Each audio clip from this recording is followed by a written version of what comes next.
Jaleshwar police को बड़ सफलता 28 लाख रु ऊर्ध्व टंकार ब्राउन सुगार जबत कला पुलिस। गुरुवार जलेश्वर पुलिस हाथ में धरा पड़ती ब्राउन सुगार बेपारी। पश्चिमबंग ओडिशा चालाण बेले माड़ी बसी पुलिस। सूचना मुताबक गुरुवार सकाळु सकाळु जलेश्वर पुलिस कौनसी विशेष सूत्रु खबर पाई पश्चिमबंग ओडिशा आसुवा समय अग्रवाल छक नाकाठारे चढ़ाऊ करथिला। चढ़ाऊ समय 285 ग्राम ब्राउन सुगार जबत होता नहीं सूचना मिली, जार आनुमानिक मूल्य पाखापाखि 28 लाख रु ऊर्ध्व होगा नहीं आकलन करा जाउछि। एही घटना रे पुलिस जड़े व्यक्ति को गिरफ्त करिछि। गिरफ व्यक्ति जनक घर जलेश्वर थाना अंतर्गत राजपुर अंचल होता नहीं प्रेसमिट करी सूचना देछंती जलेश्वर एसडीपीओ दिलीप साहू।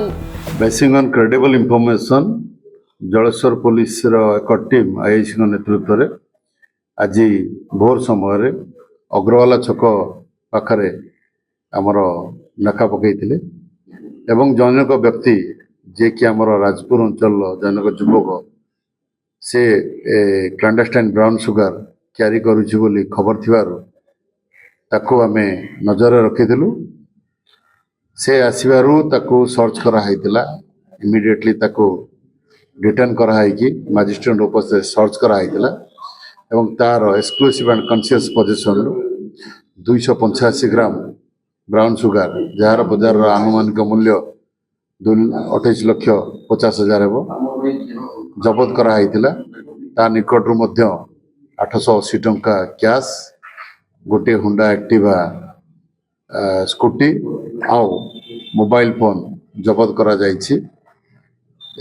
वर्तमान इन्वेस्टिगेशन हमर चालू होइछि। ए संक्रांत रे जलेश्वर थाना केस नंबर 478/24 मामला रुजु होइछि। ताकू हमें डिटेन करिछु। तार after due medical examination court रे आज प्रोड्यूस करा जिवो एवं जहाँ जहाँ एनडीपीएस एक्ट रो जहाँ जहाँ अछि कार्यक्रम से अनुसार हमें लॉ अनुसार एक्शन नो।